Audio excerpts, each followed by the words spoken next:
Next आता है अपना कंपेरेबल मैट्रिक्स। इसमें कोई भी दो मैट्रिक्स हैं, जैसे एक मैट्रिक्स अपन ने ए ले ली, दूसरी अपन ने बी ले ली। कहने का मतलब इसमें आई इक्वल में जे, रो एंड कॉलम दोनों आपस में इक्वल होंगे। ये कब? जैसे फॉर एग्जांपल जैसे ये मैट्रिक्स है, ए इक्वल में ये ले रखा है अपने पास में, ये मैट्रिक्स हो गई। इसका ऑर्डर क्या हो जाएगा? 2 इंटू 3, जैसे रो 1 एंड 2। कॉलम कितने हो जाएंगे यहाँ पर? 1 2 एंड 3। इसका ऑर्डर क्या हो गया? 2 इंटू 3। जैसे बी नेक्स्ट मैट्रिक्स है, जैसे अपने पास में रो 1 हो गई एंड 2, कॉलम कितने हो जाएंगे? 3। तो इसका क्या हो गया? 2 इंटू 3। यानी इन दोनों का ऑर्डर क्या है अपने पास में? सेम है। तब क्या होगा? आई इक्वल में क्या हो जाएगा? जे। यानी इसमें जो आई की वैल्यू 2 है तो इसमें भी आई की वैल्यू 2 है, इसमें जे की वैल्यू 3 है तो इसमें भी कितनी अपने पास में? 3। तो इन दोनों का ऑर्डर है वो क्या है? सेम है, 2 इंटू 3। तो कंपेरेबल मैट्रिक्स में यही होता है, आई इक्वल में क्या होता है अपने पास में? जे। नेक्स्ट अपना आता है equality of matrix. Equality of matrix में ए इक्वल में a i J M into N. एक मैट्रिक्स तो अपने पास में ये है ए, दूसरी मैट्रिक्स अपने पास में ये है बी, यानी दो मैट्रिक्स ले ली ए एंड बी। इसमें ए लेंगे तो यहाँ पर स्मॉल ए आ जाएगा, अगर बी लेंगे तो यहाँ स्मॉल बी आ जाएगा, अगर सी लेंगे तो अंदर स्मॉल सी आ जाएगा। इसमें ऑर्डर मैंने ले रखा है एम इंटू एन, इसका ऑर्डर मैंने चेंज कर दिया आर इंटू पी। इसमें आई की वैल्यू अपने पास में, कहने का मतलब रो है वो एम हो जाएगी एंड कॉलम क्या हो जाएगा यहाँ पर? एन। इसमें रो आर हो जाएगी एंड कॉलम क्या हो जाएगा यहाँ पर? पी। ए इक्वल में बी कब होगा? ये तब होगा, फर्स्ट कंडीशन इसके लिए है जब एम इक्वल में क्या होगा? आर। कहने का मतलब ये है कि दो मैट्रिक्स है ए, एक दूसरी अपने पास में है बी। इसमें ये है कि ये एम किसके इक्वल होना चाहिए? इस आर के। कहने का मतलब दोनों की रो आपस में इक्वल होनी चाहिए, ए मैट्रिक्स की और बी मैट्रिक्स की। ए कंडीशन तो ये होनी चाहिए, ए मैट्रिक्स का कॉलम एंड बी मैट्रिक्स का कॉलम दोनों आपस में ये भी क्या होनी चाहिए? इक्वल। थर्ड कंडीशन आती है करस्पॉन्डिंग एलिमेंट्स आर इक्वल। कहने का मतलब ये है, जैसे मैंने एग्जाम्पल दिखा रखा है, ये नेक्स्ट मैट्रिक्स जैसे मैंने यहाँ पर स्मॉल ए लिया था, कैपिटल ए लिया था तब स्मॉल ए था, तो इसकी मैट्रिक्स मैंने ऐसे बना रखी है A11 A12 ऐसे। नेक्स्ट मैंने ये लिया था कैपिटल बी, तो इसकी मैट्रिक्स मैंने स्मॉल बी लेके ये बना दी। कहने का मतलब ये है इनके करस्पॉन्डिंग एलिमेंट जैसे दोनों के बीच में इक्वल का सिंबल है तो ये इसके इक्वल होगा, ये इसके इक्वल होगा, ऐसे ये इसके इक्वल होगा, ऐसे इसके करस्पॉन्डिंग एलिमेंट्स आपस में क्या होंगे? Equal. A matrix is said to be equal. ये कब इक्वल होगी? If there corresponding elements are equal, यानी इसके करस्पॉन्डिंग एलिमेंट्स आपस में क्या होंगे? इक्वल होंगे, तब ये मैट्रिक्स दोनों आपस में क्या होगी? इक्वल। कोई भी एग्जांपल्स अपने पास में क्वेश्चन आएगा, अगर दो मैट्रिक्स के बीच में इक्वल का सिंबल हो तो इनके करस्पॉन्डिंग एलिमेंट्स आपस में अपने को इक्वल करके उस क्वेश्चंस की वैल्यू अपन फाइंड कर सकते हैं। नेक्स्ट अपना आता है प्रॉपर्टीज ऑफ मैट्रिक्स में। प्रॉपर्टीज ऑफ मैट्रिक्स में फर्स्ट अपना ले रखा है transpose of A matrix. Transpose का मतलब होता है, यानी कोई भी मैट्रिक्स जैसे मैंने ए ली है तो ट्रांसपोज को इसका टी करेंगे। जैसे कोई भी मैट्रिक्स अपन ने ए ली है इसका ट्रांसपोज करेंगे तो ए टी। इस टी का मतलब यहाँ पर ट्रांसपोज है। ट्रांसपोज करने के लिए अपने को क्या करना है? इफ ए इक्वल में a i J M into N, ये कोई मैट्रिक्स है अपने पास में और इसका ऑर्डर है m into n. Be a m into n matrix, then the matrix obtained by interchanging the row and columns. कहने का मतलब है कि रो एंड कॉलम को कन्वर्ट किया जाएगा, यानी रो को कॉलम बना देंगे तो वो अपने पास में उस मैट्रिक्स का क्या हो जाएगा? ट्रांसपोज हो जाएगा। इसको डिनोट किया जाता है या तो ए टी, टी का मतलब यहाँ ट्रांसपोज है, या फिर ए डेस या ए नोट से डिनोट कर सकते हैं अपन। ए इक्वल, अदर वर्ड्स में अपन ये बोल सकते हैं ए i J M into N. तो ये कोई मैट्रिक्स है तो इसका ट्रांसपोज करेंगे तो क्या हो जाएगा? ए टी, अभी बताया था मैंने, ए टी से डिनोट करेंगे या फिर ए डेस से करेंगे। Equal A i J M into क्या हो जाएगा? एन। अब इसमें था एम इंटू एन, इसमें क्या हो जाएगा? N into m. कहने का मतलब ये है इनका ऑर्डर चेंज हो भी सकता है और नहीं भी हो सकता है। जैसे अपने पास में ये है कि जैसे ये है एम और यहाँ पर एन हो जाएगा, यहाँ पर एन है तो यहाँ पर क्या हो जाएगा? अपने पास में एम हो जाएगा। एग्जाम्पल देखो, जैसे ए ये दे रखा है अपने पास में, ये मैंने कोई मैट्रिक्स ली है, इसकी रो देखो 1 2 3 रो हो गई, कॉलम देखो 1 2 एंड 3 क्या हो गए? कॉलम। इसका ट्रांसपोज करेंगे तो ए, यहाँ मैंने टी लगा दिया, इसका मतलब ट्रांसपोज हो गया। अब इसमें मैंने आपको ये बताया था कि रो को किस में कन्वर्ट करेंगे अपन, कॉलम में। तो कॉलम में कैसे कन्वर्ट करेंगे, जैसे ये रो है तो इसको अपन ऐसे सेट कर देंगे, तो ये दे रखा है, या फिर इस कॉलम को अपन क्या करेंगे, इस रो में सेट कर देंगे। तो जैसे 1 5 3 है, तो ये कॉलम था, कॉलम को अपन ने क्या बना दिया यहाँ पर रो। ये कॉलम है तो इसको यहाँ रो बना देंगे, ये भी कॉलम है तो इसको भी अपन क्या बना देंगे, रो। अब ऑर्डर देखो, इसका ऑर्डर कन्वर्ट नहीं हुआ, क्यों नहीं हुआ, देखो जैसे 1 2 3 तो 3 रो ही रह गई, और कॉलम 1 2 एंड 3 तो 3 कॉलम ही रह गया। नेक्स्ट देखो, जैसे इसका चेंज होगा अपने पास में, रो कितनी हो गई 1 2 और कितनी हो गई 3, कॉलम कितने हो गए 1 एंड 2, तो कॉलम यहाँ पर 2 हो गया, रो कितनी हो गई 3। अब इसका ट्रांसपोज करेंगे तो मैंने कहा था कॉलम को अपन क्या बना देंगे, रो बना देंगे। तो ये कॉलम है, इसको रो बनाएंगे तो 1 5 2, तो 1 5 2 हो गया यार। फिर रो को कॉलम बना दो, तो ये कॉलम है, इसको रो बना दी तो 1 5 2 हो गया, और ये क्या हो गया 3 0 -4 ये बना दिया। तो यहाँ रो देखो 1 एंड 2, तो 2 हो गई, कॉलम 1 2 3, तो इसका चेंज होगा। यानी आई और जे अगर डिफरेंट होगा तो ए टी करेंगे या ए ट्रांसपोज करेंगे तो वो भी कन्वर्ट हो जाएंगे, और अगर सेम सेम रहेंगे तो कन्वर्ट नहीं होंगे, वो वैसे ही रह जाएंगे। नेक्स्ट अपना आता है जैसे सिमेट्रिक मैट्रिक्स। सिमेट्रिक मैट्रिक्स का मतलब अपने पास में एक तरीके से सब मैट्रिक्स से लिया जाता है। कहने का मतलब ये है, A square matrix A equal में a i j is said to be a symmetric matrix if A T equal में ए। कहने का मतलब ये है कि अगर कोई मैट्रिक्स ए ली है अपन ने, तो उसका ट्रांसपोज करेंगे तो वो ए ही रहेगी, रो को कॉलम बनाओ तो कोई चेंजिंग नहीं होगा उसमें, जैसे ऐसा कैसे रह जाएगा। फॉर एग्जाम्पल जैसे ये कोई मैट्रिक्स है, अब इसका ऑर्डर 2 × 2 है, पहले ऑर्डर से पहले अपन मैट्रिक्स के एलिमेंट्स को देखेंगे, तो ये मैट्रिक्स 1 और ये यानी 2 होगी। कहने का मतलब ये रो 1 यानी, और ये क्या हो गए 2 हो गई, कॉलम भी 1 एंड 2 हो गए, लेकिन वैल्यू देखो अब ये कॉलम है, इसको रो बना दो आप, तो 2 और ये -3 हो गया। अब ये रो यानी अपने पास में कॉलम है, इसको रो बनाएंगे तो -3 हो गया, और ये क्या हो गया 4। यानी ये कॉलम है, इसको रो बनाएंगे तो 2 -3 है, और ये कॉलम है, इसको बनाएंगे तो -3 4 है, तो कोई कन्वर्ट नहीं है वह। कहने का मतलब ये है इसमें वैल्यू सेम थी इसलिए कन्वर्ट नहीं हुआ। सिमेट्रिक मैट्रिक्स में यही है, रो को कॉलम बनाने पे या कॉलम को रो बनाने पे, कहने का मतलब ये है कि कॉलम को रो बनाने पे कोई कन्वर्ट नहीं होगा, कॉलम को रो बना देंगे ट्रांसपोज करते टाइम।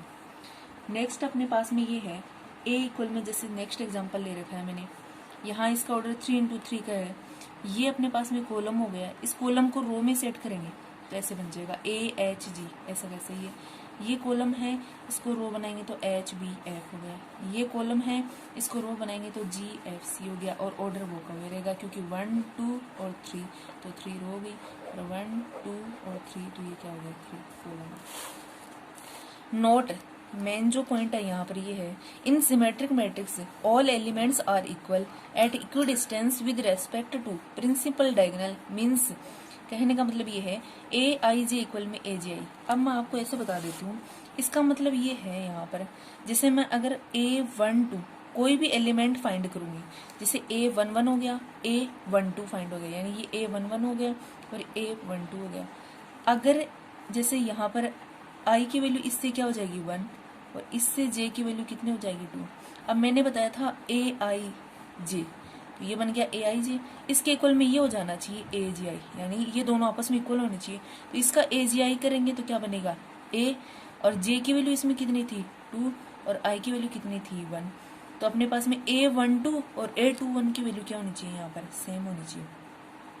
या फिर A32, तो इसके इक्वल में क्या होना चाहिए A23 होना चाहिए। तो देखो जैसे अपने पास में A12 12 और A21, देखो दोनों क्या है अपने पास में सेम है। तो मेन इसका यही है कि सिमेट्रिक मैट्रिक्स में अपने को यही ध्यान रखना है कि ए आई जे इक्वल में क्या हो जाना चाहिए ए जे आई, यानी कुछ एलिमेंट्स हैं उनके दोनों आपस में क्या होने चाहिए इक्वल होने चाहिए। थर्ड अपना है skew symmetric matrix. Skew symmetric matrix का मतलब बताया अपने से विषम से। इसमें ये है A square matrix A equal में a i j is said to be skew symmetric matrix. इसमें ये है कि ए ट्रांसपोज है, इसका आंसर आएगा माइनस है, यानी पॉजिटिव वैल्यू है वो अपने पास में क्या शुरू हो जाएगी नेगेटिव, और नेगेटिव है वो क्या हो जाएगी अपने पास में यहाँ पर पॉजिटिव। जैसे ये है, ये कॉलम था, इस कॉलम को अपन क्या बनाएंगे यहाँ पर रो, तो 0 2। अब पहले से यहाँ देखो, यहाँ क्या आ रहा है -2, ट्रांसपोज किया तो यहाँ पर क्या आ गया +2 आ गया। तो ऐसे है, इसमें कॉलम को रो बनाने पर वो क्या हो जाएंगे, यहाँ पर कन्वर्ट हो जाएंगे, यानी पॉजिटिव हो वो क्या हो जाएगा नेगेटिव। तो स्क्यू सिमेट्रिक मैट्रिक्स में यही ध्यान रखना है अपने को कि पॉजिटिव वैल्यू क्या हो जाती है वहाँ पर नेगेटिव इसका। और एक इसमें ये है मेन कि इसमें प्रिंसिपल डायगोनल जो होता है, यानी प्रिंसिपल डायगोनल्स की वैल्यू है वो क्या होगी, के जो एलिमेंट्स हैं उनकी वैल्यू है वो अपने पास में क्या होगी 0। जैसे ये देख लो क्या होगी 0, इसमें भी ये देख लो 0, इसमें भी ये देखो 0 होगी, लेकिन सिंबल्स एलिमेंट्स के चेंज होंगे। नोट में पॉइंट में देखो, फर्स्ट पॉइंट है स्क्यू सिमेट्रिक मैट्रिक्स में ए आई जे इक्वल में क्या आएगा यहाँ पर -AGI, जबकि अपन ने ये पढ़ा है कि सिमेट्रिक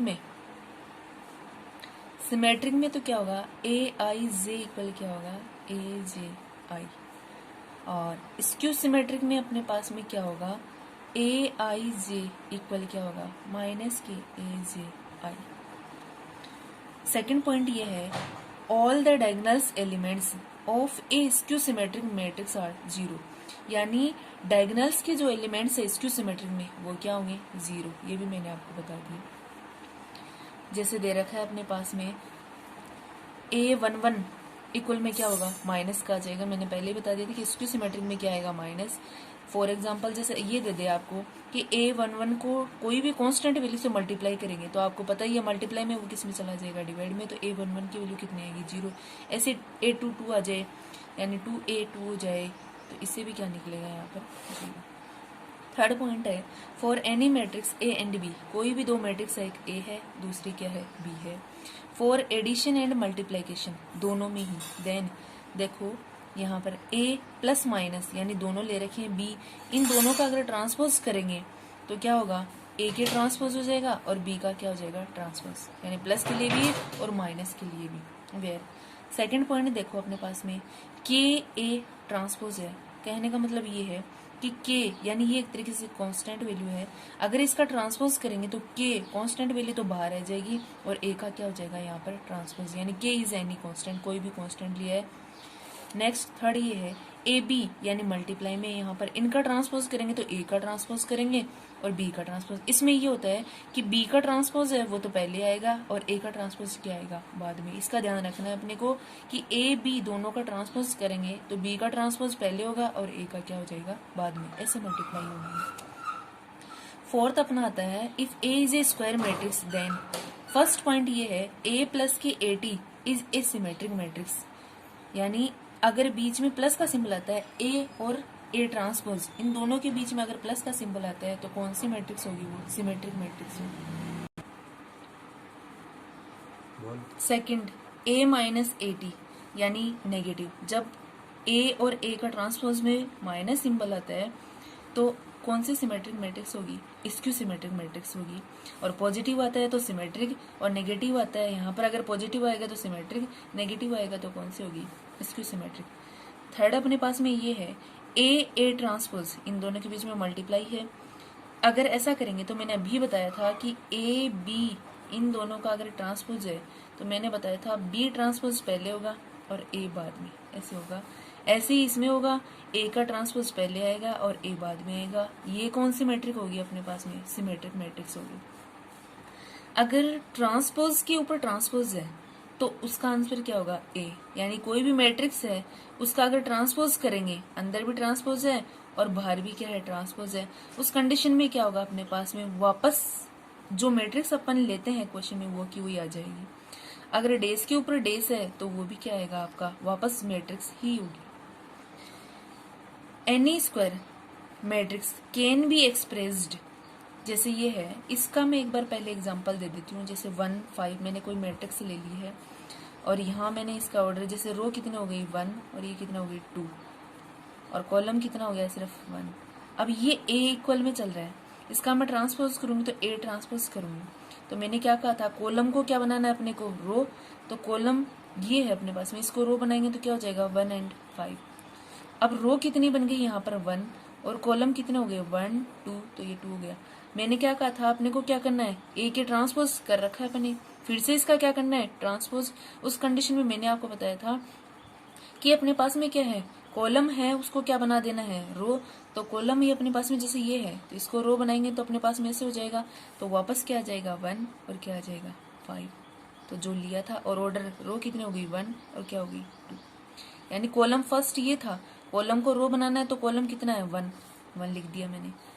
फिर सेकंड कॉलम क्या है 5, तो यहाँ इसको रो बना देंगे, और रो हो गई 1 2, तो 2 हो गई, कॉलम कितना हो गया 1। तो ट्रांसपोज का ट्रांसपोज करते हैं तो वापस वही आता है। नेक्स्ट है, any square matrix can be expressed as the sum of a symmetric and skew symmetric. अगर कोई मैट्रिक्स है स्क्वायर मैट्रिक्स, अगर उनका सम करते हैं ए इक्वल में, तो ये तो जो होती है, ये तो होती है अपनी सिमेट्रिक। आपको मैंने पहले ही बता दिया था कि प्लस आता है तो सिमेट्रिक, और नेगेटिव सिंबल आता है तो क्या हो जाएगी स्क्यू सिमेट्रिक।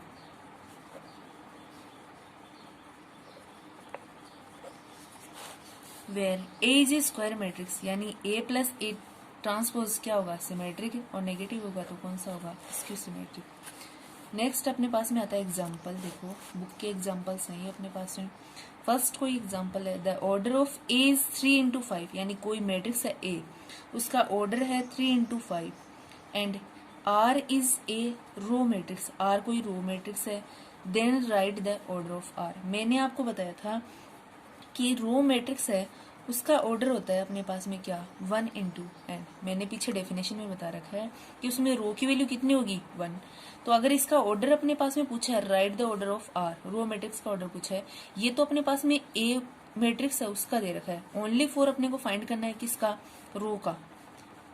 ये यानी ये तो मैट्रिक्स के लिए ऑर्डर है, यानी कोई क्वेश्चन दिया हुआ है उसका ऑर्डर दे रखा है, और अपने को रो के लिए फाइंड करना है, तो क्या होता है 1 into n होता है, तो 1 तो अपनी जगह रहेगा जैसे 1, और n की वैल्यू क्वेश्चन में दे रखी है कितनी अपने पास में 5, यानी ये m होता है और ये क्या होता है n, तो n की वैल्यू यहाँ से क्या हो जाएगी, n की 5 हो जाएगी, तो 1 यहाँ लगा दिया, इंटू n की वैल्यू कितनी हो गई इसमें 5। तो order of matrix is 3 into 5, ये क्वेश्चन में दिया हुआ था। Has 5 elements in each row, कितने एलिमेंट्स होंगे उसमें 5 एलिमेंट्स होंगे। जैसे इसका ऑर्डर बनाएंगे तो अपने पास में ये बनेगा A11 A12 A13 A14 और A15, यानी कॉलम कितने इसमें 5 हैं, रो कितनी बनानी है 3, तो यहाँ होगा A21 A22 A23 और A24 A25, A31 हो जाएगा, A32 हो जाएगा, A33 A34 A35। तो रो कितनी होगी 1 2 3, कॉलम 1 2 3 हो गए और 4, और ये कितने हो गए 5। तो रो आर के लिए पूछे तो 1 into क्या होगा n, अगर कॉलम के लिए पूछता है तो क्या होगा n into 1, यानी कॉलम जो दिए हुए होंगे, यानी रो तो ये लिख देंगे n कितने भी दे रखी है, और कॉलम की वैल्यू इसमें कितनी होगी 1, और रो में r की वैल्यू होती है 1। सेकंड है अपने पास में, find A matrix of order 2 into 3, कोई मैट्रिक्स है उसका ऑर्डर दे रखा है 2 into 3, A equal AIJ whose elements are AIJ equal 2I plus j, ये कोई क्वेश्चन है फर्स्ट और ये सेकंड है। सॉल्यूशन देखो अपन करते हैं, ऑर्डर ऑफ मैट्रिक्स 2 into 3, यानी रो कितनी लेनी है अपने को 2, तो ये मैंने 2 बना दी, 1 हो गई और ये 2 हो गई, लेकिन एलिमेंट जो कॉलम है वो कितने रखने हैं इसमें 3, तो 1 हो गए 2 हो गया और कितने हो गए 3, तो 2 into 3 का मैंने पहले मैट्रिक्स बना ली। अब इसमें यहाँ पर m की वैल्यू है 2 और n की वैल्यू अपने पास में कितनी है 3। क्वेश्चन अपने पास में ये है, सबसे पहले अपन इसके लिए फाइंड करेंगे A11 के लिए, तो इससे i की वैल्यू कितनी होगी 1, और ये क्या होता है j, क्योंकि मैट्रिक्स को मैंने बताया था AIJ, यही फॉर्म जो क्वेश्चन में दी हुई है। तो i की वैल्यू यहाँ से 1 होगी, j की कितनी हो गई 1। अब क्वेश्चन में यहाँ लगा देंगे AIJ इक्वल ये दे रखा है, तो i की 1 होगी, j की कितनी लगानी यहाँ से 1 इक्वल 2, i की 1 लगा दी और j की कितनी लगा दी 1, तो 2 + 1 कितने हो गए 3।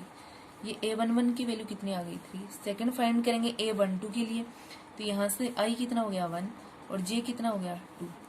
अब इस क्वेश्चन में वापस लगा देंगे i 1, j कितना हो गया 2, तो ये 2 इंटू 1 हो गया, प्लस यहाँ j की वैल्यू 2 लगा दी, तो 2 प्लस के 2 कितने हो गए 4। नेक्स्ट है A13, यानी इसके लिए फाइंड करेंगे I इक्वल में कितना हो जाएगा 1 और j इक्वल कितना हो जाएगा 3, तो यहाँ 1 लगा देंगे, यहाँ 3 लगा देंगे, सॉल्यूशन पे अपना कितना आता है 5। नेक्स्ट अपन A21 के लिए फाइंड करेंगे, तो A21 है I इक्वल में यहाँ 2 हो जाएगा, ये j होता है तो j इक्वल में कितना हो जाएगा 1, यहाँ 2 आ जाएगा और यहाँ कितना आ जाएगा 1, तो ये कितना आ गया अपने पास में 5। नेक्स्ट अपना आता है A22, यानी इसके लिए फाइंड करेंगे अपन A22 इक्वल में ये I हो गया और ये क्या हो गया j। अब अपने पास में ये है, यहाँ 2 लगा दिया, यहाँ कितना आ जाएगा 2, तो ये हो गया अपने पास में कितना 6। अब अपन इसमें A23 के लिए फाइंड करेंगे, तो इससे I की वैल्यू 2 हो जाएगी और j की कितनी हो जाएगी 3। A23 इसके लिए फाइंड करना था, तो I की वैल्यू यहाँ से 2 हो गई और j की वैल्यू कितनी हो गई 3, तो Aij इक्वल क्या हो जाएगा 2i प्लस j, ये क्वेश्चन में दे रखा है, यहाँ 2 लगा दी और यहाँ कितने हो गई 3, तो ये कितना हो गया 7।